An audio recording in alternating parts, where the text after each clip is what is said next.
Hello friends, तो आज हम बात करने वाले हैं अपने क्लास 11th का जो हम अपना चैप्टर कंटिन्यू कर रहे थे। ठीक है, चैप्टर नंबर 3, बट हमारी थीम थी 6। ठीक है, आपको पता ही है हम चेंजिंग ट्रेडिशंस के बारे में डिस्कस कर रहे थे कि किस तरह से ट्रेडिशन चेंज होते हैं। ठीक है, तो इसमें हमने देखा था 3 ऑर्डर्स को। ठीक है, 3 ऑर्डर्स को देख लिया हमने कौन कौन से थे। अब हमने आधे ही चैप्टर देखा था, मतलब चेंजिंग ट्रेडिशन है तो अब 3 ऑर्डर ये तो थे, ये बदले भी तो होंगे, तभी तो हमने इस कंसेप्ट में इसको पढ़ा है। ठीक है, तो अब ये क्या थे ये तो देख लिया, अब कैसे बदले, क्या क्या हुआ, चेंजेस क्या क्या आए, जो मेन चीज़ है वो हम पढ़ने वाले हैं। ठीक है, और हम डिस्कस करेंगे साथ में इंपॉर्टेंट क्वेश्चंस भी अपने, और यूपीएससी में इस टॉपिक से रिलेटेड क्वेश्चंस क्या पूछे गए, क्योंकि यूपीएससी इज़ नॉट अबाउट कि आपसे एग्जैक्ट क्वेश्चंस पूछ ले जाते हैं, बट लाइक टॉपिक से रिलेवेंट चीज़ें आपसे पूछी जाती हैं। ठीक है, तो हम यहाँ पे आ रहे हैं इंग्लैंड पे। तो इंग्लैंड क्या होता है, इंग्लैंड 17th सेंचुरी में डेवलप हुआ। कब डेवलप हुआ? 17th सेंचुरी में डेवलप हुआ। और कैसे डेवलप हुआ? तो बेसिकली क्या है, दो तरह के लोग हैं, दो लोग हैं जिन्होंने इंग्लैंड को इंग्लैंड बनाया। जी हाँ, 11th सेंचुरी की बात हो रही है, सॉरी 11th सेंचुरी की। ठीक है, एंजल्स और सेक्सन्स क्या है, ये सेंट्रल यूरोप के लोग थे। ठीक है, जो बाद में इंग्लैंड में सेटल होते हैं 6th सेंचुरी में। ठीक है, इसका नाम एंशिएंट लैंड यानी कि इंग्लैंड पड़ गया फिर बाद में। फिर 11th सेंचुरी में क्या होता है कि जो नॉर्मेंडी इलाका है, जहाँ पे लाइक पहले फ्रेंच के प्रोविंस में एक तरह से आता था नॉर्मेंडी। ठीक है, वहाँ से विलियम अपनी सेना के साथ इंग्लिश चैनल को क्रॉस करते हुए इंग्लैंड पहुँचते हैं। आप अगर मैप में देखोगे तो आपको यहाँ फ्रांस और ये सारे यूरोपियन कंट्रीज़ मिलेंगी। इंग्लैंड एक तरह का आइसलैंड है, चारों तरफ से पानी से घिरा हुआ है ये एरिया जो ब्रिटेन और इंग्लैंड बनाता है। ठीक है, तो ये इंग्लिश चैनल जो था, इसको क्रॉस करके वो यहाँ जाते हैं। ठीक है, अपनी सेना के साथ, और वहाँ पे जाके जीत लेते हैं। ऑफ कोर्स जीत लेते हैं, क्योंकि उस टाइम फ्रांस और इंग्लैंड में आपको पता ही है कि टेरिटरी और ट्रेड को लेके काफ़ी ज़्यादा वॉर चल ही रही थी, लैंड को लेके। ठीक है, फिर धीरे धीरे व्यापार को भी लेके बढ़ने लगी थी। ठीक है, अगर हम इसके आगे जाएँ तो विलियम ने क्या क्या काम किया, बहुत फेमस इसके काम माने जाते हैं। ठीक है, क्या क्या काम किया इसने? इसने लैंड को मैपिंग करवाई, लैंड की मैपिंग करवाई, उसे फिर डिस्ट्रीब्यूट करवाया और अपने 180 नॉर्मन नोबल्स में उसे बांट दिया। बेसिकली राजा का काम क्या था, अगर राजा अपने जो नोबल्स हैं उन्हें लैंड देगा, ठीक है, तो राजा नोबल्स का प्यारा बन जाएगा। ठीक है, और नोबल्स किसे देंगे, उनके नीचे नाइट काम करते थे। अभी हमने ये पूरा वर्क पढ़ा था लास्ट वीडियो में। ठीक है, तो वही चीज़ है कि इन्होंने क्या किया, अपने 180 नॉर्मेंस में वो लैंड को बांट दिया। ठीक है, अब लॉर्ड क्या हो गए थे, वो चीफ टीनेंट्स बन गए थे, यानी कि वो मुख्य बड़े वो बन गए थे, क्या किसान बन गए थे, करते तो कुछ थे नहीं। ठीक है, किंग के मुख्य किसान कौन बन गए, लॉर्ड बन गए। ठीक है, और लॉर्ड के नीचे कौन आ गए, आपके जो बाकी के काश्तकार और ये सब लोग थे, जो नॉर्मल आपका थर्ड आपने वर्ग पढ़ा था वो लोग। ठीक है, बेसिकली क्या थे, किंग को ये एक्सपेक्टेशन थी कि ये मिलिट्री हेल्प करेंगे, यानी कि किंग की हेल्प कौन करेंगे, लॉर्ड करेंगे मिलिट्री के किसी भी काम में। ठीक है, बाद में क्या हुआ, धीरे धीरे नाइट्स इमर्ज होने लगे। आपको पता ही है नाइट क्यों इमर्ज होने लगे, क्योंकि वॉर का टाइम बहुत ज़्यादा हो चुका था। अब सिर्फ किसानों को हथियार पकड़ा के काम नहीं चल सकता था। ठीक है, दैट्स वाई अब ये हो गया। अब इसके बाद गिफ्ट करने लगे ये लोग लैंड नाइट्स को भी। ठीक है, अब तक लैंड किसको मिली थी, सिर्फ लॉर्ड को। लॉर्ड ने अपने साथ रख रखे थे नाइट्स। ठीक है, जो हमने लास्ट वीडियो में भी पढ़ा था। तो अब ज़मीन नाइट्स को भी मिलने लगी, वही किंग को सर्व करने का काम था उसे भी, कि नाइट्स करेंगे लॉर्ड को, लॉर्ड करेंगे किंग को, वही सेम चीज़ थी। ठीक है, लेकिन बात ये थी कि जो लॉर्ड थे वो किंग, जो नाइट है, ठीक है, जो लॉर्ड है वो नाइट का यूज़ अपने पर्सनल काम के लिए नहीं कर सकते, नहीं पर्सनल युद्ध के लिए नहीं कर सकते। अगर किंग मांग रहा है तभी कर सकते हो तुम अपने नाइट का यूज़, वरना नहीं कर सकते। ठीक है, इसके अलावा क्या है, बहुत सारे लैंड लॉर्ड्स के साथ क्या हुआ, वेरियस लेवल पे रिलेशंस सेटअप हुए, और जो अलग अलग लोग थे, किसान थे, वो अलग अलग लेवल पे इंग्लैंड के किसान बने। ठीक है, और आपको पता है कि जिस विलियम की हम बात कर रहे हैं, क्वीन ऑफ इंग्लैंड जो है आज की, वो इन्हीं की वंशज हैं। ठीक है, इन्हीं की लाइक वंश की हैं। देखो मोनार्की चल रही है यहाँ पे। अब क्या है, factor affecting social and economical relation. तो देखो, जो आपके स्टार्टिंग के जो ऊपर के दो आपके ऑर्डर्स थे, जो आपका अभिजात वर्ग था, ठीक है, जो आपका पादरी वर्ग था, उसके बाद जो आपका अभिजात वर्ग था। ठीक है, तो ये दोनों जो वर्ग थे उन्हें लग रहा था कि ये चेंजेस कभी नहीं आएंगे, कभी कोई और सोशल ऑर्डर चेंज होगा ही नहीं, सब ऐसे स्टेबल चलेगा, अनचेंज नहीं गए। लेकिन धीरे धीरे क्या हुआ, काफ़ी सारे ट्रांसफॉर्मेशन आने लगे। स्पेशली क्या क्या हुआ, चेंजेस इन एनवायरनमेंट, एनवायरनमेंट में चेंज होता है, ब्रिटेन के, इंग्लैंड के, यूरोप के। ठीक है, वही सब आसपास वाली कंट्रीज़ हैं। ठीक है, इनके एनवायरनमेंट में चेंज होता है, तो इसलिए काफ़ी चेंजेस आते हैं। अभी एनवायरनमेंट में चेंज से सोशल ऑर्डर में और इकोनॉमिक ऑर्डर में कैसे चेंज आएगा, वो अभी मैं आपको बताऊंगी, पूरा समझेंगे अच्छे से। इसके अलावा ड्रामेटिक चेंज आता है किसमें, एग्रीकल्चर की टेक्नोलॉजीज़ में, काम करने का तरीका बदलता है, लैंड का यूज़ बदलता है। इसलिए क्या होता है, सोशल और इकोनॉमिक दोनों ही टाइज में जो लॉर्ड है और जो जो उनके नीचे काम करने वाले वेसल्स हैं, यानी कि जो दास हैं, उनके रिलेशन में चेंजेस आते हैं। तो अभी हम इस पे स्टडी करने वाले हैं कि क्या क्या थे ऐसे रिलेशन जो चेंज हुए अलग अलग फैक्ट की वजह से। तो देखो एनवायरनमेंट पे क्या इफेक्ट पड़ा। 5th से अगर 10th सेंचुरी की बात करें तो ज़्यादातर जो हमारे यूरोप था वो फॉरेस्ट से कवर था, फॉरेस्ट थी चारों तरफ, तो एग्रीकल्चर के लिए ज़मीन बहुत कम थी। अब एग्रीकल्चर के लिए ज़मीन बहुत कम थी और साथ में जो पीजेंट्स थे उन पे ऑपरेशन बहुत ज़्यादा किया जाता था, तो वो क्या करते थे, उनकी कंडीशन ऐसी थी कि वो डिससेटिस्फाई थे अपनी कंडीशन से, तो उन्हें जंगलों में जाना पड़ता था, जंगलों में जाते थे। क्या होता था, इस वजह से उन्होंने जंगल काटे एक तरह से समझ लो, ठीक है, क्रॉप्स उगाने के लिए। तो यूरोप में एक तरह से उस टाइम पे जो पीरियड था वो ऐसा था कि थोड़ा कोल्ड क्लाइमेटिक टाइम था, उस टाइम का कोल्ड था, ठीक है, जिसकी वजह से क्या हुआ, अब लंबी लंबी सर्दियाँ चलती थी। ज़्यादा सर्दियाँ चलेंगी तो ऑब्वियसली जो क्रॉप के उगने का मौसम है वो कम आएगा। अगर आप देखोगे अपने इंडिया में भी तो क्रॉप एक पर्टिकुलर मौसम में उगती है, ठीक है, क्योंकि क्रॉप्स को धूप भी चाहिए होती है, बारिश भी चाहिए होती है और हर चीज़ की ज़रूरत होती है किसी भी फसल या पौधे को उगने के लिए। अगर सारे में सर्दियाँ ही रहेंगी तो क्रॉप तो ऑब्वियसली कम उगेंगी। तो यही चीज़ हुआ कि एग्रीकल्चर की जो यील्डिंग थी वो कम हो गई, उपजाऊपन कम हो गया, यानी कि कम उपज निकल के आती थी, उत्पादकता कम हो गई उसकी। अब 11th सेंचुरी के टाइम में क्या हुआ, यूरोप में चेंज होता है एनवायरनमेंट में और धीरे धीरे वार्म फेज शुरू होता है, यानी कि धीरे धीरे गर्मी बढ़ती है वहाँ पे। अब एवरेज टेम्परेचर बढ़ा तो कहीं ना कहीं एग्रीकल्चर पे इफेक्ट पड़ेगा। अब क्या है, जो सीज़न को लाइक वो मौसम जिसमें खेती करी जा सकती है वो टाइमिंग बढ़ी, जो सॉइल है उसका ज़्यादा यूज़ होने लगा। तो अब क्या हुआ, अब जो चीज़ें थी अब उन्हें क्या है, अब उन्हें ईजिली उन्हें हल से जोता जा सकता था, ये सारी चीज़ें हुई।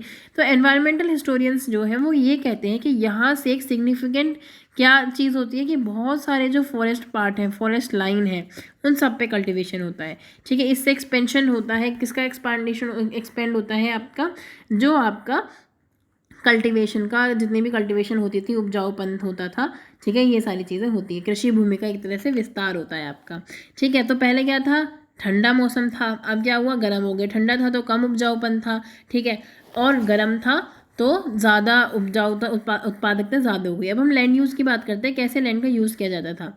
इनिशियली अगर आप एग्रीकल्चर टेक्नोलॉजी की बात करो तो प्रिमिटिव थी, कम थी, ठीक है। ओनली मैकेनिकल जो भी अवेलेबल था वो था लकड़ी का आपका हल, वुडन फ्लो जो आप कहते हो, ठीक है, जिसे बैल चलाते थे अपने पीछे लगा के, आपको पता है आगे बैल होते हैं, ठीक है, उनसे लगा हुआ होता है हल, वो चलता रहता है, जोतता है, ये सारी चीज़ें, जो कि क्या करता था, स्क्रैच करता था अर्थ की सरफेस को, ठीक है, वही अर्थ की सरफेस को हटाता था और नेचुरल प्रोडक्टिविटी से पूरा काम चलता था, ठीक है, ये पहले होता था।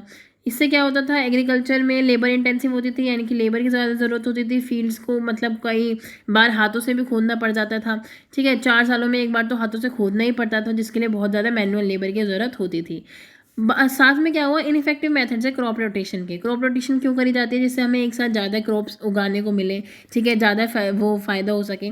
तो वो भी इनफेक्टिव था उस टाइम तक। कैसे कि वो लैंड को हाफ में डिवाइड करते थे, हाफ में डिवाइड किया, उसमें से आधे में खेती करते थे, जैसे ऑटम में कुछ चीज़ें प्लांट कर दी, ठीक है, विंटर में वीट प्लांट करती थे, जैसे ऑटम में प्लांट कर दिया आपने कोई चीज़, साथ में विंटर वीट प्लांट कर दी। साथ में जो दूसरा पार्ट रहता था ना, जैसे मान लो एक पार्ट है ये ऐसे हाफ कर दिया, यहाँ पे उग रहा है तो ये खाली रहता था, ये बिल्कुल ही खाली रहता था, ओके, ऐसा कर दिया। अब इससे क्या है कि नेक्स्ट टाइम जब कुछ वो करेंगे तो जो खाली पोर्शन था वहाँ पे प्लांट करेंगे और जो पहले जिसमें उगाया गया था उसे खाली छोड़ देंगे, ऐसे करते थे। इस सिस्टम से क्या हुआ कि सॉइल क्या है धीरे धीरे डिटोरिएट होती रही, यानी कि धीरे धीरे उसकी उपजाऊपन कम होती रही और फैमाइंस, अकाल भी पड़ने लगे, क्योंकि देखो आधी लैंड तो तुम यूज़ ही नहीं कर रहे हो। तो ऐसा नहीं था कि असामान्य थी अकालोना, अकालोना बहुत कॉमन हो गया था। क्रॉनिक माल न्यूट्रिशन यानी कि कुपोषण का वो हो चुका था, कुपोषण आ चुका था, गरीबी बहुत ज़्यादा बढ़ चुकी थी फैमाइंस वगैरह की वजह से। अब इससे क्या हुआ, इन हार्डशिप्स के चलते जो लॉर्ड थे वो तो लगातार वही मांग रहे थे, भाई उन्हें तो अपनी इनकम चाहिए, उन्हें क्या मतलब कि क्या चीज़ें हो रही है क्या नहीं हो रही है, तो वही चीज़ें चलती रही। तो ये पॉसिबल ही नहीं हो पाया कि लैंड से उतना आउटपुट निकाला जा सके। तो पीजेंट्स किस लिए फोर्स होने लगे कि कल्टीवेशन में वो ज़्यादा से ज़्यादा चीज़ों को लाएं। उन्होंने मैनोरियल स्टेट, जितना भी इनका मेनर की जगह होती थी ना, मेनर की जागीर, उसमें ज़्यादा से ज़्यादा चीज़ों पे खेती करने लगी वो, और ज़्यादा समय देने लगे अपने खेती के टाइम पे, ठीक है, खेती को ज़्यादा टाइम देने लगे, ठीक है। और लीगली जितना लाइक बाउंड थे, मान लो लीगली उन्हें यह है कि उन्हें लॉर्ड की जो ज़मीन है वो 2 घंटे जोतनी है। अब उन्हें तो प्रोडक्शन चाहिए भी, तो 2 की जगह वो 4 घंटे जोतने लगे। फोर्स तो है उन्हें 2 घंटे कोई, लेकिन क्या है साथ में उन्हें प्रोडक्शन भी प्रॉपर करवाना है, तो 4 घंटे, ठीक है। तो इसलिए क्या हुआ, उन्हें ज़्यादा काम करने लगा। इससे क्या हुआ, ओपनली ये चीज़ हुआ कि धीरे धीरे पैसिव रेजिस्टेंस होने लगा। लाइक डायरेक्ट तो मना नहीं करते थे, लेकिन धीरे धीरे धीरे धीरे इनडायरेक्ट वे में कहीं ना कहीं रेजिस्टेंस होने लगा। क्यों? क्योंकि फिर धीरे धीरे क्या हुआ, इन्होंने क्या करना शुरू कर दिया, अपने ज़मीन पे तो ज़्यादा टाइम इन्वेस्ट करने लगे और जो ये जागीरों की ज़मीन थी उन पे कम टाइम इन्वेस्ट करने लगे। क्योंकि भाई अगर इन्हें टाइम ज़्यादा चाहिए तो अपनी खुद की ज़मीन पे भी तो इन्हें टाइम ज़्यादा ही चाहिए। तो धीरे धीरे वो अपनी ज़मीन को ज़्यादा टाइम देने लगे, इन्हें कम टाइम देने लगे। ठीक है, लेबर ज़्यादातर जो थी वो अपने यहाँ पे यूज़ करने लगे और जो ये हैं किसान के जो मेन लोग हैं, जो बड़े लोग हैं, उनमें कम करने लगे। उन्होंने क्या अवॉइड करना शुरू कर दिया, जो एक्स्ट्रा सर्विसेज इनसे करवाई जाती थी, जो हमने देखा था कि कई बार उन्हें बेकार करना पड़ता था। बेकार मतलब बिना पैसे के भी काम करना पड़ता था, जो हमने लास्ट वीडियो में देखा था थर्ड वर्ग के लिए सर्फ और ये सब। तो उन्होंने वो वाले काम करने भी मना कर दिया। इसके अलावा क्या था, अब ये कॉन्फ्लिक्ट में आ गए। अब तो कॉन्फ्लिक्ट में आना ही थे भाई कि लॉर्ड्स के और जो पास्चर्स थे और फॉरेस्ट लैंड थे, कि जो चारागाह थे जहाँ पे जानवरों को चराया जा सकता है, और जो फॉरेस्ट लैंड थे कि उनका कितना यूज़ हो सकता है, किन रिसोर्सेज का होल कम्युनिटी का यूज़ है, कौन लॉर्ड की पर्सनल प्रॉपर्टी है, ठीक है, प्राइवेट प्रॉपर्टी कौन सी और कौन सी पूरे मेनर की है, उनमें कॉन्फ्लिक्ट होने लगी। कॉन्फ्लिक्ट तो राइज होते ही अब क्या है, धीरे धीरे फिर न्यू एग्रीकल्चर टेक्नोलॉजी आती है, जो कि 11th सेंचुरी में बेसिकली अपने आप को शो करती है कि हाँ भाई 11th सेंचुरी में बेसिकली आती है। अब वुडन जो लकड़ी का हल था, इसकी जगह आयरन की टिप की हल का यूज़ होने लगा। पीछे आयरन की टिप लगी हुई आने लगी, तो अब एक बार में ज़्यादा डीप खोदा जा सकता था, जिससे टॉप सॉइल को अच्छे से टर्न किया जा सकता था, सॉइल के न्यूट्रिशन बढ़ने लगे। जब सॉइल के न्यूट्रिएंट्स बढ़ने लगे, साथ में जो मेथड है harnessing animals to the flow improved, यानी कि हल से जो जानवरों के पीछे जो हल लगाया जाता था उससे चलाया जाता था, वो भी इम्प्रूव हुआ। कैसे? पहले जो बैलगाड़ी थी ना, उनके जो गले हैं, गले से अटैच करते थे हलों को। ठीक है, गले पे ज़्यादा प्रेशर पड़ेगा, गर्दन पे ठीक है पड़ेगा ही। तो अब क्या हुआ, गर्दन से हटके जो कंधे हैं, शोल्डर हैं, उन पे प्रेशर जाने लगा। ठीक है, ऐसे सिस्टम इन्होंने बनाए। तो अब शोल्डर में ज़्यादा स्ट्रेंथ है तो ज़्यादा खुदेगा और ज़्यादा अच्छे से बेटर चीज़ें हो पाएंगी। तो दैट्स वाई क्या होता था कि प्रोडक्शन इंक्रीज़ हुआ। ठीक है, ओके, हमने देख लिया। इससे क्या हुआ, वाटर पावर्ड होने लगा, विंड पावर्ड मिल्स ऐसे चलने लगी, सब सेटअप होने लगी। मिलिंग कॉर्न, प्रेसिंग ग्रेप्स, यानी कि इन सब के लिए जैसे अंगूर को पीस के वाइन्स बनानी है, ये सारी चीज़ों का काम ऐसे चलने लगा। और साथ में हॉर्स है ना, घोड़े हैं, उनके नीचे पैरों में एक तरह की, आपने इस तरह की वो देखी होगी कि मतलब एक तरह का ऐसा स्ट्रक्चर लगवा देते हैं आयरन का, जिससे वो चलते हैं तो उनके पैर नहीं थकते हैं, या फिर कह लो कि पैरों में क्या होता है कि पैर नहीं खराब होते हैं, सिर्फ वो लोहे का जो है ना वही लगता है ज़मीन पे। तो इससे क्या हुआ कि इससे भी जो हॉर्स वगैरह हैं उनका बेटर चीज़ें होने लगी जब हॉर्स शूज़ आ गए आयरन के। ठीक है, अब लैंड का जो यूज़ था वो भी बदलने का लगा। अब लैंड का यूज़ कैसे बदलने लगा, अभी तक क्या था कि आपकी एक लैंड है, 2 हिस्से करे, एक पे खेती कर रहे हो, एक पे नहीं कर रहे हो। अब क्या होने लगा, इसके 3 हिस्से हो गए। 2 तरह की क्रॉप उगा रहे हैं। एक पार्ट है जिसे आप थोड़ा सा फैलो छोड़ रहे हो, ठीक है, और उसमें भी फिर अब आपको आज तो पता ही है कि क्या यूज़ करते हैं। आज हम कैसे यूज़ करते हैं कि एक तरह की क्रॉप आज उगा दी, ठीक है, मान लो एक क्रॉप है, इसमें नाइट्रोजन की ज़रूरत है, दूसरे इसमें फॉस्फोरस की ज़रूरत है। तो जब नाइट्रोजन वाली उगाई थी तो फॉस्फोरस तो रह गया मिट्टी वहीं, नेक्स्ट टाइम फॉस्फोरस वाली उगा लेंगे जिससे नाइट्रोजन मिट्टी में वापस आ जाए। तो अब ये वाली होती है। तो अब हम और डीप चले गए। उस टाइम क्या था, जो इनके 2 पार्ट कर देते थे खेत के, अब 2 से हट के क्या कर दिए इन्होंने, 3 पार्ट कर दिए और 2 का यूज़ करने लगे और 1 को छोड़ने लगे। पीजेंट्स जो है अब भी did not have enough money to set up water mills और विंड मिल्स। अब हर किसान के पास तो इतने पैसे नहीं होंगे कि वाटर मिल और विंड मिल लगा ले, तो वो इनिशिएटिव लेते थे लॉर्ड से। ठीक है, लॉर्ड इनिशिएटिव लेते थे उनके लिए। इससे क्या हुआ, peasants were able to take initiative in many things. कई थिंग्स में वो इनिशिएटिव ले सकते थे, जैसे अपनी लैंड को बढ़ा दिया उन्होंने।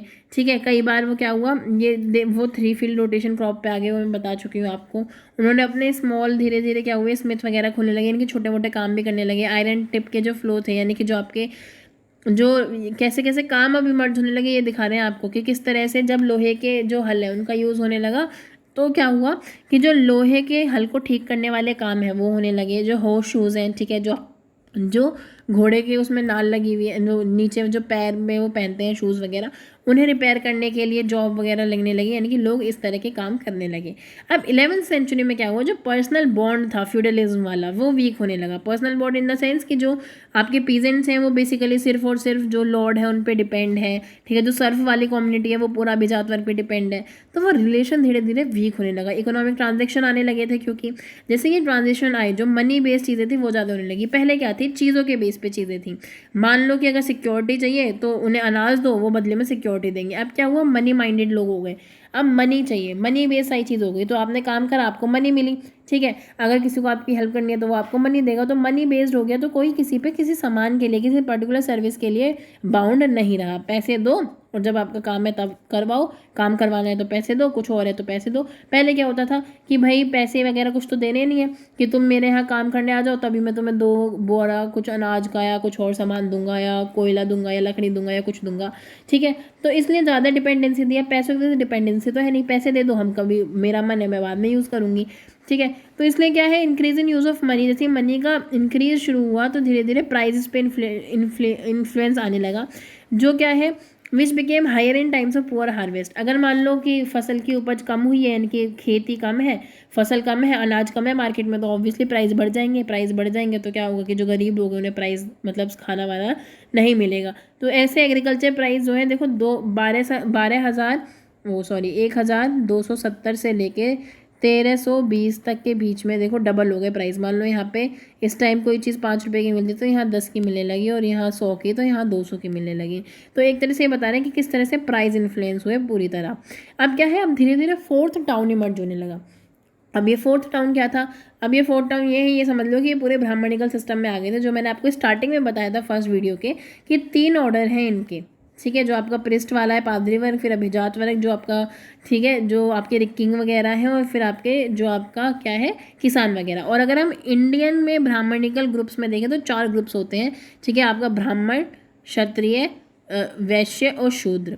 जो ये वाला जो टाउन वाला जो वैश्य वाला ग्रुप था, जो व्यापारी वाला था, वो मैंने आपको बताया था कि वो ऐसे ही मिक्स करके काम कर लेते थे, इतना कोई ज़्यादा स्ट्रॉन्ग नहीं था। यही वाला ग्रुप लास्ट में फोर्थ ग्रुप बनता है, क्योंकि हमारे जैसे ब्राह्मण थे इनके यहाँ पादरी हो गए, ठीक है। हमारे जैसे क्षत्रिय हैं इनके यहाँ कौन हो गए, जो आपके अभिजात वर्ग वाले हैं, ठीक है। हमारे यहाँ जो शूद्र माने जाते थे, ठीक है, ये अब कौन हो गए, वो मतलब सर्फ वगैरह हो गए।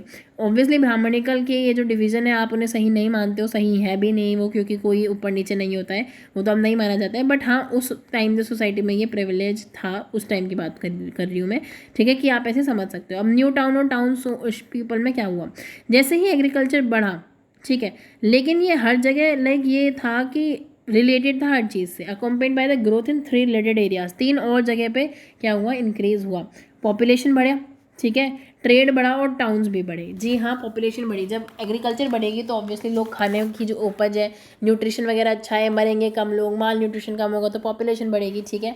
पॉपुलेशन बढ़ेगी, ट्रेड बढ़ेगा, जब प्रोडक्शन ज़्यादा है तो जितना खुद कंज्यूम कर पाए कर लिया, बाकी क्या होएगा, व्यापार होएगा, ठीक है। अब धीरे धीरे टाउन भी इमर्ज करने लगे। इनकी वजह से क्या हुआ, तो रफली अगर आप देखोगे कि 1000 वाले सन की अगर आप बात करें, 1000 यानी कि फर्स्ट ईस्वी में 42 मिलियन लोग थे सिर्फ यूरोप में, जो उसकी क्या थी पॉपुलेशन थी। 2 सालों में ही क्या हो गया, 62 लाइक 200 सालों में, सॉरी 200 सालों में 62 मिलियन पहुंच गई, और नेक्स्ट 73 मिलियन पहुंच गए 1300 में। सोचो आप ये कितनी जल्दी फास्ट ग्रोथ हो रहा है। ये क्यों हुआ भाई, बेटर फूड मिलने लगा तो लाइफ स्पैन ज़्यादा बढ़ गया। अब 13th सेंचुरी में क्या हुआ, ऑन एन एवरेज जो यूरोपियन है, जो पहले जितना भी एज जीता था उससे 10 साल ज़्यादा जीने की उसकी स्ट्रेंथ बढ़ चुकी थी, ठीक है। वुमेन्स और गर्ल्स की थोड़ी सी लाइफ स्पान शॉर्टर होती थी, कम होती थी, क्योंकि उन्हें कंपैरेटिवली कम बेटर क्वालिटी का खाना दिया जाता था। ये तो एक नॉर्मल टेंडेंसी है कि अगर घर पे कुछ अच्छा बनता है तो पहले बच्चे मैक्सिमम, ठीक है, और अब तो बच्चों में लड़का लड़की दोनों आते हैं, बट पहले गर्ल्स को इतनी प्रायोरिटी नहीं दी जाती थी। तो अब आपको पता है कि हमने देखा था कि जो रोमन एम्पायर था वो बिल्कुल लाइक फॉल पे हो गया था, तो उसके जो जितने भी टाउन थे उस टाइम के वो भी धीरे धीरे ख़त्म होने लगे थे। लेकिन 11th सेंचुरी में जैसे ही आपका एग्रीकल्चर बढ़ता है, ठीक है, जो आपका रोमन एम्पायर वाला एरिया है वही तो थोड़ा सा यूरोप में शिफ्ट हो जाते हैं। और आपको पता है रोमन एम्पायर में जो जर्मन मूल के लोग थे वही जर्मनी में आए थे, यानी कि यूरोप में बेसिकली वही लोग आ रहे हैं। तो धीरे धीरे क्या हुआ, जैसे एग्रीकल्चर इंक्रीज़ होती है तो उनकी जो सस्टेन करने की लाइफ के जो हायर लेवल्स हैं वो लेवल्स हाई हो जाते हैं। जैसे पॉपुलेशन हाई होती है, पॉपुलेशन के हाई होते ही जो टाउन है वो ग्रो करने लगते हैं, ठीक है। जैसे पीजेंट्स है, किसान है, उनके पास ज़्यादा खेती आ गई तो भाई जिन्होंने जितना यूज़ हो सकता था यूज़ करा, बाकी क्या करेंगे, बेचेंगे। अब उसे बेचने के बाद वो क्या क्या खरीद सकते थे, और टूल्स भी खरीद सकते थे, क्लॉथ खरीद सकते थे। तो इसलिए क्या हुआ, पीरियोडिकल चेंज होना शुरू हो गई। अब क्या हुआ कि मेले लगने लगे, ठीक है, इसके बाद स्मॉल मार्केट लगने लगे, जिन्हें आप कहते हो हाट कहते हो, पैट कहते हो, जो भी आप रीजनल लैंग्वेज में बोलते होगे। तो स्मॉल मार्केटिंग ऐसे सेंटर्स बनने लगे। धीरे धीरे क्या हुआ, यही चीज़ें टाउन लाइक फीचर में बदल गई। एक टाउन स्क्वायर बन गया, चर्च बन गया, उसके आसपास सड़कें बन गई, दुकानें खड़ी होने लगी। तो इससे क्या हुआ कि सारी चीज़ें एक साथ जुड़ने लगी और शहर का निर्माण होता गया, ठीक है। जैसे टाउन्स थे वो ग्रो हुए इस तरह से कि लाइक उन्होंने अपने चारों तरफ दुर्ग भी बना लिए, किस लिए? थोड़ी सुरक्षा के लिए। बिशप लोगों के जो एस्टेट थे, जो जागीर थी, वो भी वहाँ पे आ गई और बड़ी बड़ी चर्चेस भी आपको टाउन में देखने को मिल जाती थी। ठीक है, तो टाउन इस तरह से इमर्ज हो रहा था। टाउन्स में instead of services people paid a tax to the lords. अब क्या हुआ, अब इन्हें कोई सर्विसेज नहीं देनी थी लॉर्ड्स को। ठीक है, लॉर्ड्स को कोई सर्विस नहीं देनी, जाके क्या करना पड़ता था, टैक्स पे करना पड़ता था। ठीक है, जिस भी टाउन पे आप रहते हो वहाँ के लॉर्ड को आप टैक्स पे कर दो। ठीक है, अब जो टाउन है वो क्या क्या ऑफर करता था, पेड वर्क, काम करोगे तो पैसा मिलेगा, फ्रीडम मिलती थी लॉर्ड्स के कंट्रोल से। इसके अलावा जो यंग पीपल की जो फैमिलीज थी वो प्रेफर करती थी टाउन में आना, क्योंकि टाउन को एक फ्रीडम की जगह मानी जाती थी कि आप स्वतंत्र हो जाओगे। टाउन एयर मेक्स फ्री, यानी कि जो टाउन की एयर है वो आपको फ्री कर देती है, फ्री फील कराती है। ठीक है, अब ये क्या एक बहुत ही पॉपुलर क्या कहावत हो चुकी थी उस टाइम तक। बहुत सारे जो सर्फ हैं वो भाग जाते थे, और ये उनका देखो एक बहुत ही इंटरेस्टिंग सा तरीका था। बेसिकली अगर मान लो कोई लॉर्ड है, लॉर्ड के नीचे कोई सर्फ काम कर रहा है, उस सर्फ को काम नहीं करना और सर्फ भाग गया, और उस सर्फ को ये जो लॉर्ड है वो ढूंढ नहीं पाया 1 साल 1 दिन तक। ठीक है, नहीं ढूंढ पाया तो क्या होगा, ये वाला जो सर्फ है फ्री हो जाएगा। तो उसे अपने लॉर्ड से बेसिकली छिपके रहना पड़ता था 1 साल 1 दिन तक। अगर वो छिपके रह गया तो ठीक है भाई, वो फ्री है, वरना तो भाई फिर पकड़ा गया तो गड़बड़ हो जाएगी। ठीक है, इसलिए यही सीन था। मैनी पीपल जो है टाउन के वो फ्री पीजेंट्स बन गए थे आगे जाके, सर्फ से जो भाग के आए थे। अनस्किल्ड लेबर थी बहुत सारी, बट हाँ ठीक है, उन्हें काम मिल गया। शॉपकीपर, मर्चेंट्स, इंडिविजुअल स्किल्स पे वो काम करते थे। जो बड़े बड़े टाउन थे उनमें पॉपुलेशन लगभग 30,000 तक भी थी। तो ये इसी ऑर्डर ने क्या बनाया, 4th ऑर्डर बनाया, जो आपके 4th ग्रुप, यानी कि एक तरह से 4th आपकी क्या है, वर्ग खड़ा होता है। Basis of economic organization was the guild. Guild था जो बेसिस था किसका, आपका इकोनॉमिकल ऑर्गेनाइजेशन का। तो अगर आप इसे समझने की कोशिश करोगे तो ये था श्रेणी, एक तरह से श्रेणी और सभागार, जो गिल्ड हॉल है उसे श्रेणी सभागार कहते हैं। यहाँ पे क्या है, ईच क्राफ्ट और industry was organize into a guild. एक क्राफ्ट है या कोई इंडस्ट्री है, आप मतलब आप किसी एक में क्या हो, बहुत ज़्यादा सुप्रीम हो, आप अच्छा काम करते हो, तो आप आपकी एक श्रेणी होगी। ठीक है, आपकी एक गिल्ड होगी। ठीक है, उस हिसाब से आपकी क्वालिटी का प्रोडक्ट होगा, प्राइस होगा, सेल होगा, ये सारी चीज़ें। हर टाउन में एक फीचर क्या हो गया था, गिल्ड हॉल का, यानी कि एक सभागार का हो गया था। वहाँ पे क्या होता था, बेसिकली आप ये समझ लो कि सुनार, लोहार, ये सारे सबके अपने अपने ग्रुप हो गए, तो उन्हें अलग अलग गिल्ड कह दिया। ठीक है, तो ये गिल्ड हॉल क्या था, हर टाउन में होता था ये। इस बिल्डिंग में सेरेमोनियल फंक्शंस होते थे, जैसे गिल्ड का कोई हेड चुना गया। जैसे आपने देखा होगा कि व्यापारी लोग हैं वो अपने ग्रुप्स बना लेते हैं, तो व्यापार का एक, व्यापारियों का के ग्रुप्स का एक हेड होगा। तो ये सारी चीज़ें वहाँ गिल्ड हॉल में अनाउंस होती थी। जो गार्ड्स हैं वो टाउन वॉल्स के चारों तरफ क्या पेट्रोलिंग करते रहते थे, सुरक्षा के उससे कि क्या है क्या नहीं है। म्यूजिशियन वगैरह भी अपनी चीज़ें प्ले करते थे, सारी चीज़ें ठीक ठाक होती थी। 11th सेंचुरी तक क्या हुआ, न्यू ट्रेड रूट्स आने लगे। ठीक है, विद वेस्ट एशिया के साथ। ठीक है, तो ये सब डेवलप होने लगा, जो आपने थीम 5 में अनफॉर्चुनेटली शायद सिलेबस चेंज हुआ है तो आपने नहीं देखा, ये आयावर वाला, यानी कि जब चंगेज़ खान वाला सीन होता है पूरा। ठीक है, तो क्या हुआ, हमारे रिलेशंस, हमारे इन द सेंस कि लाइक फ्रांस के और यूरोप के रिलेशन वेस्ट एशिया से भी बढ़ने लगे थे, मर्चेंट से। जैसे वो आते थे साउथ सी और नॉर्थ सी से, क्या करते हुए, कुछ शिकार विकार करते हुए, कपड़े वगैरह ये सब लेके। ठीक है, इंग्लिश ट्रेडर्स जो थे वो आए और उन्होंने अपनी चीज़ें खरीदनी बेचनी शुरू करी। फ्रांस में क्या हुआ, 12th सेंचुरी में कॉमर्स और क्राफ्ट जो है वो ग्रो करने लगा। पहले जो क्राफ्ट्समैन थे वो सिर्फ मतलब ट्रैवल करते थे 1 महीने से दूसरी जगह। अब क्या हुआ, अब उनके लिए ईजी हो गया कि अब वो एक ही जगह रह सकते हैं, क्योंकि उनका बाज़ार फिक्स है। वो अपनी चीज़ें बनाएंगे, उस बाज़ार में जाएंगे और बेचाएंगे, और वो उनकी चीज़ें बिक जाएंगी। ठीक है, तो अब उन्हें मिनट टू मिनट घूमना नहीं पड़ता था सामान को लेके। मैं इनके समझ लो कि पहले क्या है कि गलियों में जैसे ठेले वाले आते हैं सामान लेने, उन्हें आना पड़ रहा है, और बाद में क्या है कि मॉल में हर चीज़ लग गई है, लोगों को जाना पड़ रहा है। तो यही सारी चीज़ें। अब कैथेड्रल टाउन की बात कर रहे हैं। जी हाँ, जब पोप हमारे इतने इंपॉर्टेंट थे तो हम इन लोगों को ऐसे ही थोड़ी ना छोड़ देंगे। हमने देख लिया अब चौथे वर्ग का। अब इनके अगेंस्ट या इनके अनुसार भी तो चीज़ें हुई होंगी। एक वे था अमीर लोगों का अपना पैसा खर्च करने का कि जाओ और चर्च में डोनेट कराओ। ठीक है, एक तरह का ये पुण्य मानते थे कि हाँ भाई चर्च में डोनेट कराओ। फ्रॉम द 12th सेंचुरी, ज़्यादातर सेंचुरीज जो थी, बड़ी चर्चेज जो थी 12th सेंचुरी में, उन्हें क्या कहने लगा, कैथेड्रल्स कहने लगे। कैथेड्रल्स वह बीइंग बिल्ड इन फ्रांस में बनी थी, या कह दो स्थापना हुई थी इनकी। दीज बिलोंग टू मोनेस्ट्रीज, उनकी अपनी मोनेस्ट्रीज यानी कि एक तरह से मॉन्क जहाँ पे रहते थे वो चीज़ें होती थी। But different groups of people contributed in the construction of their labour, यानी कि अलग अलग ग्रुप ऑफ लोग आते थे लेबर और मटेरियल और मनी के लिए अपना खर्चा वर्चा करने। तो कैथेड्रल टाउन्स ऐसे बने हुए थे। जो कैथेड्रल थे वो स्टोन के बने हुए थे, ठीक है, कई बार कई साल ले लेते थे वो कंप्लीट होने में। सारे जो बने हुए थे उनके चारों तरफ पॉपुलेशंस आ जाती थी, क्योंकि देखो यात्रा करने वाले लोग आएंगे, उन्हें चीज़ें अच्छी लगेंगी तो आसपास व्यापारी भी आएंगे कि कोई घूमने आए तो हमारे भी पैसे, हमारे भी चीज़ें खरीद ले, वही सेम चीज़। तो कैथेड्रल है वो डिज़ाइन कैसे गए थे कि जो प्रिस्ट है, जो पादरी है, उसकी जो आवाज़ है वो पूरे उसमें क्लियरली सुनाई दे। इसके अलावा जितने भी नंबर ऑफ़ पीपल हैं वो बड़े, लाइक नंबर ऑफ़ पीपल, बहुत ज़्यादा लोग इकट्ठे हो सके एक बार, ठीक है। सिंगिंग अगर मॉन्क्स कर रहे हो तो वो ब्यूटीफुली सुनाई दे। साथ में जो बेल्स हैं, जो घंटियाँ हैं, उनकी आवाज़ ऐसी ना हो कि ख़राब लगे, एक सही सेंस में जाए। इस तरह से सब कुछ सेटल था। स्टेन के ग्लासेस थे जो विंडोज़ पे यूज़ किए गए थे। सनलाइट के दौरान क्या होते थे, वो रेडिएट करते थे, यानी कि वो लाइट आती थी, रोशनी पड़ती थी जो कैथेड्रल चर्च के अंदर आती थी। और सनसेट के बाद जो कैंडल्स की लाइट थी वो अंदर से बाहर विजिबल होती थी। जो स्टेन ग्लास है वो पूरी स्टोरी बताते हैं एक तरह से in the Bible through pictures के थ्रू वो स्टोरी बताते हैं, जो कि वो लोग भी पढ़ सकते हैं जो पढ़ना नहीं जानते, ठीक है। देखो ये कैथेड्रल चर्च की आपकी फ़ोटो दे रखी है यहाँ पे कि इतनी अच्छी वो बनाई गई थी। और जो हमने देखा ना कि शीशे लगे हुए थे, शीशों पे ऐसे ऐसे डिज़ाइन भी थे, ठीक है, जो कि बहुत ज़्यादा पॉपुलर हुए। ये वाला लाइक पैराग्राफ्स कभी आया नहीं है वैसे क्वेश्चन में, लेकिन सिंपल सी बात है कि ये बात बता रहे हैं कि किस तरह से पेंट वगैरह करते थे चीज़ों को, ग्लास को पेंट होता था, ये शो होता था अंधेरे में, लाइट में, ये सारी चीज़ें बता रहे हैं कि किस तरह से लोग खाना वाना खाते थे एक साथ। ये पादरी अभी जाती है सब। अब 14वीं सदी का संकट क्या था, the crisis of the 14th century, ये कई बार पूछा गया है। तो बेसिकली कुछ पॉइंट्स मैं बताना चाहती हूँ जो आपके पर्टिकुलर पॉइंट्स हैं जो इसमें एक्सप्लेन करे गए हैं, आप एज इट इज़ क्वेश्चन में मेंशन कर सकते हो। तो बहुत सारे स्पेशली थे, 3 फैक्टर स्पेशली थे। एक तो टेम्परेचर का घटना, भूमि की गुणवत्ता में कमी आ गई जिसकी वजह से, ठीक है, चांदी की कमी हो गई थी हमारे पास, और जो ब्यूबोनिक का प्लेग था।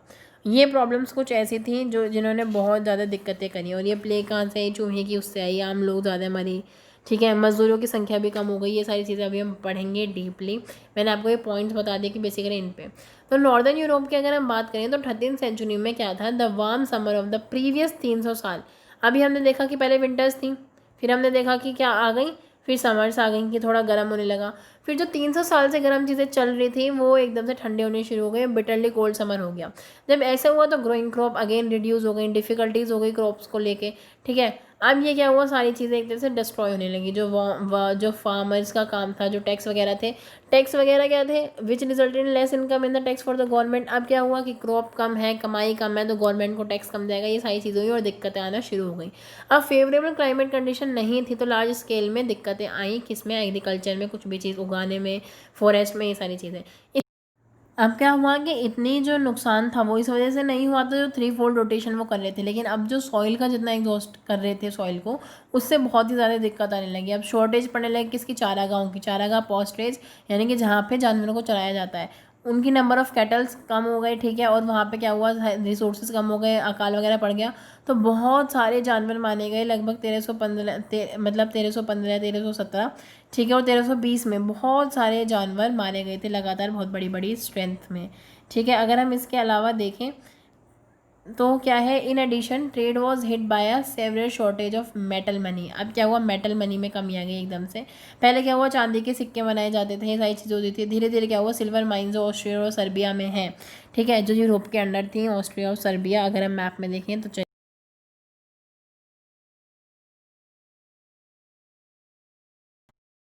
तो अब क्या होता है, अब हमने इतना चीज़ें देख ली कि लाइक उनका सिल्वर के रिसोर्सेज ख़त्म हो गए, उनकी जो सारी चीज़ें थी पहले की जो खेती है वो कम हो गई, ऊपर से और दिक्कतें आना बाकी थी, तो सबसे ज़्यादा की दिक्कत थी। अब क्या दिक्कत आना बात की थी 13th और 14th सेंचुरी में, जैसे ही ट्रेड एक्सपेंड हुआ तो ये जो शिप वगैरह थे ये तो ट्रैवल करते थे एक जगह से दूसरी जगह। सेम जिस तरह आज कोरोना वायरस की बीमारी फैली एक जगह से दूसरी जगह, सेम उसी तरह वहाँ पे एक ब्यूबोनिक का प्लेग फैला था, इन्फेक्शन, ब्लैक डेथ जिसे नाम दिया गया था। शिप के ज़रिए आया था, रैट्स के ज़रिए आया था, जैसे शिप में सामान रह गया, चूहे हो जाते हैं तो उससे आया था, ठीक है। वो वेस्टर्न यूरोप, वो यूरोप का पार्ट जो पहले तक बिल्कुल आइसोलेटेड अलग रहता था, अब वो एपिडेमिक का शिकार था 3 साल तक, 47 से लेकर 1350 तक, जिसमें कि 20% of the people of Europe died, सब मर चुके थे। और कुछ प्लेसेस ऐसे थे जिनकी जनता 40% तक कम हो चुकी थी, यानी कि 40% लोग यूं ही मर गए। ठीक है, कुछ जगह तो ऐसी थी और कुछ जगह पे क्या हुआ कि 20% लोग मर गए। ठीक है, यानी कि इतनी ज़्यादा भयानक भयावह वो बीमारी रही है। फिर अब वो आगे बता रहे हैं, एक राइटर के पॉइंट ऑफ व्यू से बताना चाह रहे हैं कि किस तरह से उन्होंने जब सारी चीज़ें देखी थी कि लोग बीमार हैं, लोग सड़कों पे बिना ट्रीटमेंट के पड़े हैं, अनअटेंडेड पड़े हैं, ऐसे ही मर रहे हैं, कोई कोई एक तरह से कोई इंपॉर्टेंस ही नहीं है, इतने लोग मरने लगे तो कुछ पता ही नहीं चला कैसे करने। एक दिन में इतने इतने सारे लोगों की उन्होंने लाइक कब्रें खोदी हैं, वो करी हैं और देखी हैं कब्रें एक दूसरे की, और ज़मीन से लाइक वो शिप आ रहे हैं तो शिप को अब दफनाया जा रहा है, दबाया जा रहा है, जिससे कि बीमारी और रैट वगैरह ना फैलें, ये सारी चीज़ें। ठीक है, इतनी ज़्यादा बुरी हरकतें आ गई थी। इसकी वजह से क्या हुआ, जो ट्रेड सेंटर्स थे, ठीक है, जो सबसे ज़्यादा हिट हुए थे। देखो अब सिचुएशन क्या थी कि लाइक अगर कोई एक बीमार हो जा रहा है ना, और उसके कांटेक्ट में जो भी आ रहा है, तो उन्हें सबको बीमार होने में कोई देर नहीं लगती थी। ठीक है, और हर केस में ऐसा होता था कि ज़्यादातर लोग मरते ही थे, कोई ही बचता था। ठीक है, यंगर से लेके एल्डर तक सबको बहुत बुरी तरह हर्ट कर रहा था। ठीक है, अच्छे से 1360 से 70s तक पॉपुलेशन जो ऑफ यूरोप जो है 73 मिलियन थी 1300 में, जो कि 45 मिलियन रहेगी 1400 में। ठीक है, इतना डिफरेंस क्यों आया? ड्यू टू दिस प्लेग की बीमारी।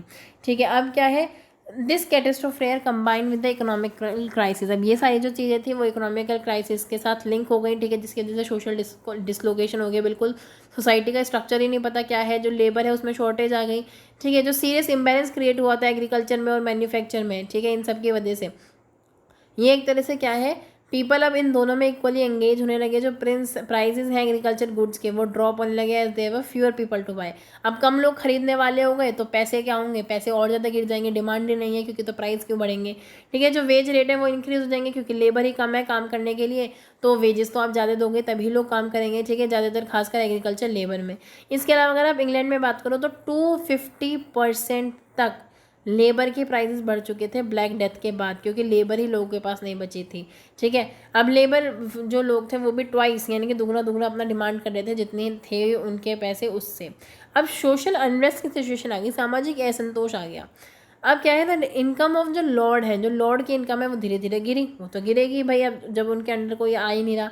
ठीक है, जो एग्रीकल्चर प्राइसेस हैं वो धीरे धीरे कम होने लगे थे और वेजेस बढ़ने लगे थे। ठीक है, ये सारी चीज़ें होने लगी, तो इससे क्या हुआ, they try to give the money contracts. अब इन्होंने क्या हुआ, मनी कॉन्ट्रैक्ट देने शुरू करे जिससे कि वो अपने लेबर सर्विसेज पा सकें, कि पैसे देंगे हम तुम्हें, आप हमारे लेबर में काम, मतलब हमारे लिए काम करने आ जाओ। अब ये क्या है, ये जो पीजेंट्स वगैरह हैं उन्होंने वो बहुत अच्छे से उसका क्या करा, विरोध किया, क्योंकि जो बेटर एजुकेशन वाली लाइक जो अच्छे एजुकेटेड लोग थे और जो प्रॉस्पेरस थे, समृद्ध थे, उन्होंने इस चीज़ का बहुत ज़्यादा विरोध किया। 1323 में पीजेंट्स का रिवोल्ट हुआ फ्लैंडर्स में, 1358 में फ्रांस में, 1381 में इंग्लैंड में। यानी कि अब पीजेंट्स धीरे धीरे थोड़े पढ़े लिखे होने लगे थे, अब वो किसी भी तरह से इनके झांसे में नहीं फंसने वाले थे। इन रेबिलियंस से क्या हुआ, उन कई रेबिलियंस को बहुत बुरी तरह क्रश कर दिया गया, इनके दबा दिया गया, लेकिन फिर भी वो सिग्निफिकेंट थे और ज़्यादातर क्या थे, वायलेंट थे, इंटेंसली बहुत ज़्यादा वायलेंट थे। ठीक है, इकोनॉमिकल एक्सपांशन उन्होंने एक्सपीरियंस कर लिया था, तो अब वो वापस अपनी जगह पे नहीं जाना चाहते थे। ठीक है, जो पहले बहुत साल पहले उनकी सिचुएशन थी। अब उनके इतने सारे रिप्रेशन के बावजूद भी, इतना दबाने के बाद भी, जो इंटेंसिटी थी उनकी अपोजिशन की वो कम नहीं हुई। ठीक है, और जो ओल्ड लोग थे, जो ओल्ड लॉर्ड थे, वो अपने शासन सत्ता फिर से उतनी ही पावर से नहीं जमा पाए जितनी पावर से उनकी पहले थी, अब वो कम हो गई। ठीक है, अब जो मनी इकोनॉमी थी वो बहुत ज़्यादा एडवांस थी। ठीक है, पहले से ज़्यादा बहुत ज़्यादा एडवांस थी। अब जो लॉर्ड थे वो रिवोल्ट ख़त्म करने में तो हो पाए, लाइक ख़त्म कर पाए, लेकिन जो वो चाहते थे कि वो बैक आ जाए अपनी सोसाइटी में, वही 3 ऑर्डर्स फॉलो करें और हमारे नौकर बने, ये सारी चीज़ें ख़त्म हो गई। अब धीरे धीरे राजनीतिक परिवर्तन आते हैं, पॉलिटिकल चेंजेस आते हैं। इसमें क्वेश्चन भी आया हुआ है एक बार कि क्या पॉलिटिकल चेंजेस आते हैं, तो नए शासक इमर्ज होने शुरू होते हैं। ठीक है, पहला पॉइंट आप डाल दोगे, दूसरा पॉइंट आप डाल दोगे।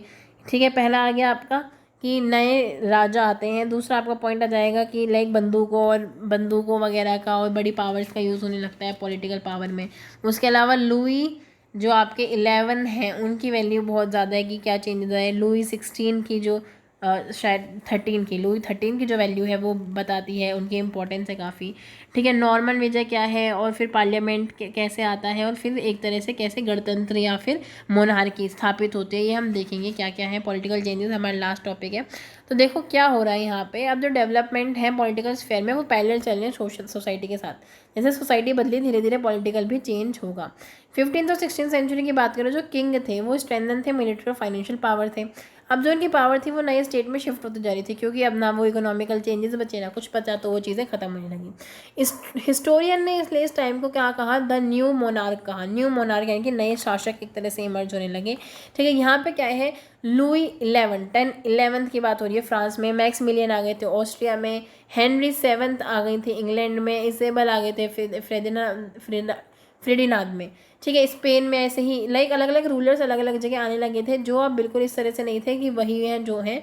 ठीक है, उन्होंने धीरे धीरे अपनी आर्मीज स्टार्ट करनी, ठीक है, ऑर्गेनाइज करी, परमानेंट ब्यूरोक्रेसी बिठाई, टैक्सेशन का सिस्टम लाया।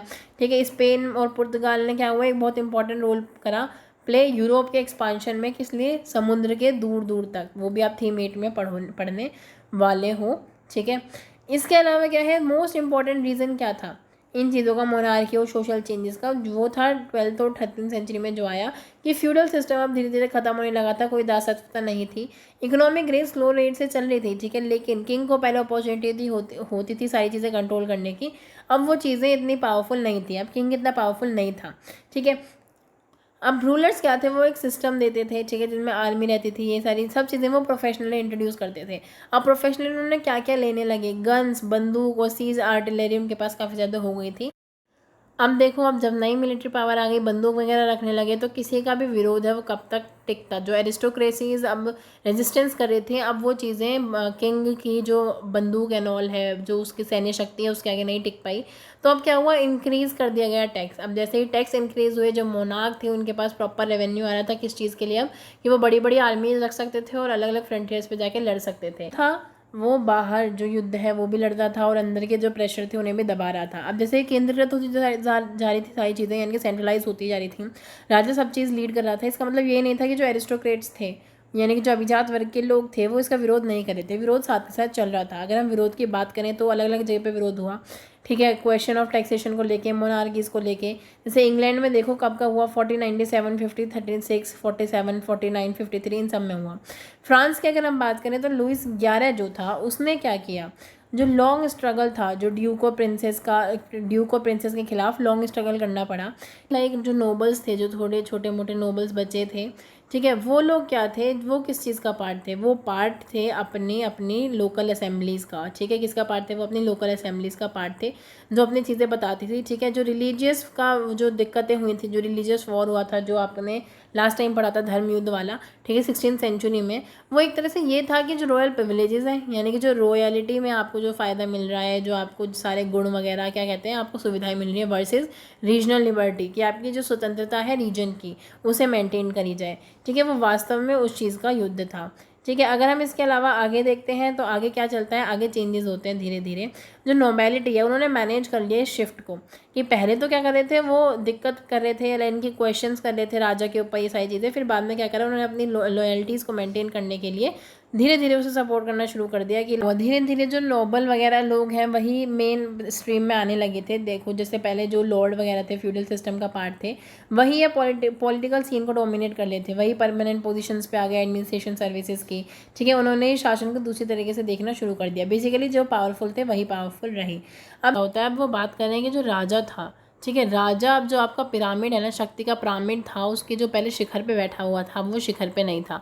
अब जो आपकी शक्तियाँ थी वो इसलिए डिपेंड नहीं होती थी कि यार राजा को तुम पे ट्रस्ट है तो हाँ तुम पावर पे रहोगे वरना नहीं रहोगे, ऐसा कुछ नहीं था। अब जो सोसाइटी थी वो इस तरह से इमर्ज कर रही थी कि आपका एक पालनहार, एक पैटर्न होगा, उसका एक क्लाइंट होगा, उसके जो रिलेशंस होते हैं। कोई भी जो मोनार्की होती है, कोई भी राजशाही शासन होता है, तो उसकी जो पावर होती है कहीं ना कहीं बेस्ड होती है कि जो अथॉरिटी है, सत्ता है उसमें, और उसमें भी बेसिकली क्या है, पैसे में। ठीक है, जहाँ मनी का साधन है वहाँ चीज़ें होती थी। जितने भी व्यापारी लोग थे जिनके पास अच्छा खासा मनी होता था, जो मर्चेंट्स थे, बैंकर्स थे, उन्होंने पैसे का सहारा बनाया अपने आप को पावर में लाने के लिए। ठीक है, वो राजा को मनी देते थे, ठीक है, राजा उसे यूज़ करता था अपनी सोल्जर्स की सैलरी देने में, इन सब में। और जो रूलर्स हैं, ठीक है, वो कहीं ना कहीं स्पेस बनाते थे फिर उन व्यापारियों को अच्छे से उस चीज़ों को एक्सेस करने के लिए। ठीक है, अब क्या है, आगे लेटर हिस्ट्री में हम देखें तो फ्रांस और इंग्लैंड में क्या होता है, उनके जो पावर स्ट्रक्चर है वो अलग अलग डिवाइड हो जाते हैं। कैसे, अगर हम बेसिकली फ्रांस की बात करें, जो लुइस 13 है फ्रांस के, वो 1614 में एक मीटिंग बुलाते हैं, ठीक है, फ्रेंच की एस्टेट जनरल्स की मीटिंग, जिसमें कि 3 रिप्रेजेंटेटिव होते हैं क्लर्गी, नोबेलिटी और रेस्ट, यानी कि जो आपके तीनों हैं, तीनों वर्ग हैं, वो सब चीज़ें। ठीक है, इस वाली मीटिंग के बाद मैं आपको बता दूं कि कई सालों तक मीटिंग ही नहीं होती है। ठीक है, कितने सालों तक, 2 सेंचुरीज तक, 200 साल तक मीटिंग ही नहीं अरेंज करवाई जाती है। क्यों? 1789 तक कोई मीटिंग ही नहीं होती है। क्यों? क्योंकि राजा अपनी पावर बांटना नहीं चाहता था इन 3 ऑर्डर्स में। ठीक है, अभी हमने क्या देखा कि जो लुईस 13वां है उसने 1614 में एक मीटिंग बुलवाई। ठीक है, जो एस्टेट जनरल्स की मीटिंग थी। इट मीन्स कि उसने अपने टाइम पे जो पावर थी वो डिस्ट्रीब्यूट करी, लेकिन इसके बाद कभी मीटिंग 200 सालों तक बुलवाई ही नहीं गई। क्यों नहीं बुलवाएंगी? क्योंकि कोई अपनी पावर बांटना नहीं चाहता था। ठीक है, ये तो फ्रांस की बात हो गई। फ्रांस बाद में अब रिपब्लिक बन चुका है, डेमोक्रेटिक बन चुका है, वो बात अलग है। अब जो इंग्लैंड में हुआ वो बिल्कुल ही अलग हुआ। इंग्लैंड में क्या हुआ? इंग्लैंड में एक डिफरेंट चीज़ हुई। जैसे जो नॉर्मन कन्केस्ट थे, ठीक है, जो एंग्लो सेक्शंस पहले रहते थे, जो नॉर्मन लोग आए थे जिन्होंने आके युद्ध वगैरह किया था और विलियम उनके राजा बन गए थे, इस वाले आक्रमण से पहले जो एंग्लो सेक्शंस लोग थे उनकी एक काउंसिल होती थी। ठीक है, जिस काउंसिल की मीटिंग ज़रूरी होती थी किंग को करवानी किसी भी टैक्स को इम्प्लीमेंट करने से पहले। बाद में यही चीज़ इनकी पार्लियामेंट बन गई, जिसमें 2 हाउसेज हुए, हाउस ऑफ लॉर्ड्स और house of Commons. House of Lord एक तरह से समझ लो कि लॉर्ड और पादरी वाले जो वर्ग है वो, और हाउस ऑफ कॉमन्स में वो लोग जो नगर और ग्रामीण लोग आते थे, एक तरह से वो लोग मान सकते हो आप। ठीक है, तो वो लोग, इनका पार्लियामेंट्री फॉर्म हुआ। इससे क्या हुआ? अब ये चीज़ें कुछ टाइम तक तो चली, ठीक है, लेकिन बाद में ये भी चीज़ें अटक गई। ठीक है, जब ये ने बुलाने पे फोर्स करा गया, ठीक है, क्या हुआ कि कई सालों तक फिर मीटिंग नहीं करवाई किंग्स चार्ल्स ने भी। ठीक है, 11 ईयर्स तक विदाउट पार्लियामेंट्री चीज़ें चलती रही। जब बाद में उसे एक पैसे से रिलेटेड काम आया, तब उसने एक बार मीटिंग इंट्रोड्यूस करवाई। जैसे ही वो मीटिंग आई इतने सालों बाद, उन्होंने क्या करा कि राजा को क्या बना दिया? देशद्रोही बना दिया, और फिर उसे फांसी पे चढ़ा दिया कि भाई तुमने तो दिक्कत कर दी है, तुमने तो सारी चीज़ें बर्बाद कर दी हैं, ये सब करके ये सब हुआ। लेकिन ये वाली जो पार्लियामेंट्री वाला सिस्टम था ये भी इनका रेगुलरली नहीं चला, इतना कोई खास नहीं चला। ठीक है, और आपको पता ही है कि आज क्या है, फ्रांस क्या है, एक आपका डेमोक्रेटिक कंट्री है, लेकिन जो इंग्लैंड है वो आपका मोनार्क है आज भी। ठीक है, वहाँ रानी होती है, राजा होता है, रानी ही होती है वहाँ पे। ठीक है, तो बेसिकली क्या है कि जो भी चेंजेस आए, एक में अलग और दूसरे में अलग, किस बेसिस पे है कि किस हिस्ट्री को, किस पाथ को, किस तरीके को उन्होंने अपने लिए डिसाइड किया। ठीक है, तो चलिए हम एक्सरसाइज क्वेश्चन पे देख लेते हैं, उसके बाद हम इंपॉर्टेंट क्वेश्चंस और कुछ बीच में हम यूपीएससी रिलेटेड भी देखेंगे। तो अब क्या है, 2 फीचर्स आपको बताने हैं फ्यूडल सिस्टम के फ्रांस में। तो फ्रांस के फ्यूडल सिस्टम के 2 सिस्टम क्या आते हैं, 2 फीचर्स क्या आते हैं? एक तो आपको पता है कि लाइक वर्टिकली डिवाइडेड थे, कि एक कोई बड़े स्पैन पे होगा, दूसरा छोटे पे, तीसरा उससे छोटे पे होगा, जिसमें कि 2 को इंपॉर्टेंस थी। और हाँ, इसी टाइम को ब्लैक एज कहा जाता है। ब्लैक एज क्यों कहा जाता है? क्योंकि पॉप को और जो ये प्रिस्ट वगैरह हैं इन पे अंधविश्वास किया जाता था, इन्हीं सब कुछ माना जाता था। यही एज आपकी ब्लैक एज भी कहलाती है। सामंतवाद था, दासत्व था, ठीक है, यानी कि सैल्वेज वाला पूरा सिस्टम था इनका। सेकंड पॉइंट आपसे वो कह रहा है कि किस तरह से जो पॉपुलेशन लेवल है उसने इकोनॉमी को इफेक्ट करा। हाउ डिड, आपको बता दूं यूपीएससी में मेंस में एक क्वेश्चन पूछा गया कि गरीबी से रिलेटेड। वो क्या था कि पॉपुलेशन गरीबी का रीज़न है या गरीबी पॉपुलेशन बढ़ने का रीज़न है। सेम चीज़ है यहाँ पे कि पॉपुलेशन और इकोनॉमी का सोसाइटी पे क्या इम्पैक्ट है। तो बेसिकली हम देखते हैं कि लॉन्ग टर्म में अलग अलग टाइम पे पॉपुलेशन बढ़ती है। ठीक है, जैसे ही पॉपुलेशन बढ़ती है, खाने पीने की चीज़ें कम हो जाती हैं, रिसोर्सेज कम हो जाते हैं, तो क्या होता है, प्राइस उस चीज़ के बढ़ने लग जाते हैं। और बाद में जब प्लेग की महामारी आती है इनकी और पॉपुलेशन फिर से कम होती है, तो खाने पीने की रिक्वायरमेंट फिर से ज़्यादा, मतलब खाने पीने के लिए जो चीज़ें हैं वो फिर से ज़्यादा हो जाती हैं और लेबर वेजेस ज़्यादा बढ़ जाती हैं। तो बेसिकली पॉपुलेशन इकोनॉमिकली जो सोसाइटी में लॉन्ग टर्म में इफेक्ट डालता है। क्योंकि अब वो थर्ड क्वेश्चन वो कह रहा है कि नाइट क्यों इतने इंपॉर्टेंट हो गए और कब वो कम हुए, डेक्लाइन कब होना शुरू हुआ। ठीक है, तो नाइट पॉपुलर कब हुए? जब डिस्टिंक्ट ग्रुप, लाइक हमने पढ़ा था कि किस तरह से जो आर्मी थी, ज़मीन थी, लैंड थी, वो इंपॉर्टेंट हो गई, युद्ध बहुत ज़्यादा बढ़ने लगे, ये सारी चीज़ें होने लगी। उसके बाद इनकी इंपॉर्टेंस कब कम हुई होगी, ये पर्टिकुलर बुक में एग्जैक्टली नहीं आता है, बट सीन है कि पहले क्या है कि सारी चीज़ें युद्ध पे डिपेंड कर रही हैं, ये सारी चीज़ें हो रही हैं। बाद में जब नए चेंजेस आते हैं, जो नए शासक इमर्ज होते हैं या टाउन वगैरह इमर्ज होते हैं, कहीं ना कहीं तब नाइट्स की जो इंपॉर्टेंस थी वो कम होती है। अब आपको फंक्शन बताने हैं जो मिडिवल मोनेस्ट्रीज़ थी, मोनेस्ट्रीज़ जो भिक्षु और मॉन्क जहाँ पे रहते थे, आपने उसकी फंक्शनिंग तो देखी थी कैसे होती थी, कि उनके पर्टिकुलर कुछ फीचर्स, रूल्स वगैरह होते थे कि वो कम बोलते थे, ये सारी चीज़ें, वहाँ पे लोग खुद काम करते थे। ठीक है, और शाही जीवन नहीं जीते थे, पूरा शादी वगैरह नहीं करते थे वहाँ पे। जो मोनेस्ट्रीज़ के फंक्शन और क्या है इसके अलावा कि वो किस पे चलते थे, वो कोई समाज में ये नहीं है कि वो अपना रुतबा स्थापित कर रहे हैं, ऐसा कुछ है, बट सिंपल सी चीज़ है कि लोग आते थे, कोई भी लोग यहाँ पे आ सकते थे बिना मैरिड के, वो यहाँ पे रह सकते थे, ठीक है, कोई जाति धर्म का ऐसा कोई भेदभाव नहीं था, ये सारी चीज़ें। फिर वो क्वेश्चन कह रहा है कि आपको डिस्क्राइब करना है एक क्राफ्टमैन की कैसी लाइफ होगी मिडिवल फ्रेंच टाउन में। अब क्राफ्टमैन इन्होंने क्यों पूछा है कि एक शिल्पकार क्या क्या काम करता होगा, जो भी क्राफ्ट है, जो हमने अभी देखा ना कि जिस तरह से जो हल वगैरह जोतने वाला है, जो हल जैसे ही बदले, लकड़ी के हल से लोहे के हल पे आए, तो क्या हुआ, बेसिकली हल को ठीक करने वाले लोग इमर्ज होने लगे। जो घोड़े का हॉर्स शू होता है, जो नीचे वो पहनते हैं लोहे का, ठीक है, उन्हें ठीक करने वाले लोग इमर्ज होने लगे। तो क्राफ्ट पर्सन भी तो यही तो है कि डेली लाइफ उसकी कैसे गुजरती होगी, ये पूछ रहे हैं। तो आपको इसी चीज़ को इमेजिन करना है, शॉर्ट ऐसे है। अब वो कह रहा है कि आपको कंडीशन कंपेयर करनी है फ्रेंच की और रोमन स्लेव की। आपको याद हो रोमन स्लेव की, तो दास प्रजनन आपने देखा था। दास प्रजनन यानी कि जो स्लेव्स हैं उन्हें प्रमोट किया जाता था कि आप ज़्यादा से ज़्यादा रिप्रोडक्शन करो, जिससे क्या होगा कि हमारे स्लेव्स की क्वांटिटी बढ़ेगी। इसके अलावा क्या था कि उन्हें कड़ियों से बांध के काम करवाया जाता था, उन पर अकाउंटेबिलिटी रखी जाती थी, वो काम कर रहे हैं या नहीं कर रहे हैं, ठीक है। और फिर वो चीज़ थी कि भाग गए, 1 साल हो गया तो 1 साल 1 दिन हो गया तो भाग गए तो ठीक है, दिख गए तो फिर गड़बड़ हो जाने वाली चीज़ें। तो ये सारी चीज़ें आपको रोमन स्लेव्स में देखने को मिलती हैं। फ्रेंच के सर्फ आपने देखे लिए कि उन्हें क्या क्या काम करना पड़ता था। उन्हें अपने लॉर्ड का सारा काम करना पड़ता था, अपना काम करना पड़ता था, लॉर्ड की ज़मीन पर थोड़ा एक्सेस था उनका, ठीक है, कि वो अगर चक्की में आटा पीसना चाहते हैं तो पीस सकते हैं, वाइन्स पे कुछ करना चाहते हैं, वाइन का यूज़ करना चाहते हैं, वाइन की मशीनरी का तो कर सकते हैं। तो आपको कंपेयर करनी थी दोनों की सिचुएशन। तो दोनों की सिचुएशन कोई बहुत अच्छी तो नहीं थी, बट स्टिल रोमन एम्पायर से तो बेटर ही थी फ्रेंच वालों की। लेकिन हाँ, फ्रेंच वालों में क्या था कि शादी भी करनी है तो भाई तुम अपने लॉर्ड से बताओ। तो दोनों ही चीज़ों को आप कंपेयर कर सकते हो कि किन के साथ क्या क्या चीज़ें हुई। मैंने मेन फीचर्स आपको बता दिए। इसके अलावा जो आपने चर्च देखी है ना, स्पेशली यूपीएससी में हिस्ट्री का और जो वर्ल्ड हिस्ट्री की बात करते हैं, उसमें यूपीएससी का फेवरेट जो टॉपिक है वो है आर्किटेक्चर वाला। तो आर्किटेक्चर से एक क्वेश्चन आया हुआ है, जो गंधारा आर्ट फॉर्म है जो यूज़ होती है हमारे यहाँ पे, वो गंधारा आर्ट फॉर्म कहीं ना कहीं रोमन एम्पायर से, ठीक है, और इस साइड वाले इलाकों से ली गई है। तो वहाँ से क्वेश्चन आता है कि जो गंधारा आर्ट फॉर्म है, आप कैसे कह सकते हो कि आप कैसे प्रूव करोगे कि वो रोमन आर्ट फॉर्म से और इन सारी आर्ट फॉर्म से ली गई है। वो क्वेश्चन मैं एज इट इज़ आपको मतलब कमेंट में पिन कर दूंगी या फिर डिस्क्रिप्शन बॉक्स में डाल दूंगी। इंपॉर्टेंट क्वेश्चन जो लैंग्वेज है उसकी पर्टिकुलर, जो यूपीएससी में ये आर्किटेक्चर वाला गंधारा आर्ट से क्वेश्चन पूछा गया है, ठीक है। इसके अलावा वो गरीबी वाला मैंने आपको बता ही दिया है कि क्वेश्चन की बात करें एनसीईआरटी से, तो दूसरा वर्ग जो अभिजात वर्ग है आपका, ठीक है, जो आपका नोबल वाला ग्रुप है, उससे वो आता है कि कितना इंपॉर्टेंट था और क्यों इंपॉर्टेंट था, क्योंकि आपको पता है लैंड इंपॉर्टेंट थी, ठीक है। नाइट वाला है, स्पेशली क्वेश्चन कोट करके आता है कि आप नाइट की क्या रोल है आप ये बताओ, ठीक है। तो नाइट का पूरा ही बहुत इंपॉर्टेंट है। इसके अलावा प्रिस्ट वाला भी इंपॉर्टेंट है, जैसे आपको नोबल वाला इंपॉर्टेंट है वैसे ही आपका प्रिस्ट वाला कंसेप्ट भी इंपॉर्टेंट है, वैसे इन दोनों से इंपॉर्टेंट आपका नाइट वाला पार्ट है, ठीक है, कि नाइट क्या थे, नाइट का क्या रोल था, नाइट कितने इंपॉर्टेंट थे। इसके अलावा प्रिस्ट में भी जो स्पेशल क्वेश्चन आता है वो आता है आपके मॉन्क्स का, ठीक है। वो आपसे पूरा पादरी वर्ग पूछेगा तो भी आप स्पेशली मॉन्क्स को कोट करके बताओगे, क्योंकि वो मॉन्क्स में ज़्यादा इंटरेस्टेड होते हैं बोर्ड वाले, ठीक है। और वही मॉन्क्स वाली जो चीज़ें वो आगे भी आपके जैनिज्म और बौद्धिज्म जैसे आइडियाज़ में भी आगे इंडल्ज होती हैं, इसलिए भी मॉन्क्स आपके लिए इंपॉर्टेंट हो जाते हैं, ठीक है। तो मॉन्क्स वाला जो क्वेश्चन है वो इंपॉर्टेंट आता है, जो आपको स्पेशली कोट करना होता है। तीसरे वर्ग जो किसानों, स्वतंत्र और बंधक, यानी कि जो फ्री और अनफ्री वाला है, उससे भी क्वेश्चन पूछा गया है कि उनकी लाइफ कैसी थी, लाइफ स्टाइल कैसी थी, क्या क्या बाउंडेशन थे उनके ऊपर, ठीक है। तो आप ये भी देख सकते हो। इसके अलावा अगर मैं इंपॉर्टेंट क्वेश्चन की बात करूँ तो चौथा वर्ग क्या था, ठीक है, कि कैसे वो इमर्ज होता है, उस पर क्वेश्चन आ सकता है, जिसमें मैंने आपको पॉइंट्स भी बताए। चौथी बहुत इंपॉर्टेंट क्वेश्चन सबसे ज़्यादा तो भिक्षु वाला, जो मॉन्क्स वगैरह वाला क्वेश्चन है। इसके अलावा नाइट्स, ये सबसे इंपॉर्टेंट 2 क्वेश्चन है इसमें, ठीक है। टिल देन अब आपका चैप्टर कंप्लीट हो चुका है। Till then bye bye, take care. जब तक नेक्स्ट वीडियो में मिलते हैं, okay, take care, bye bye.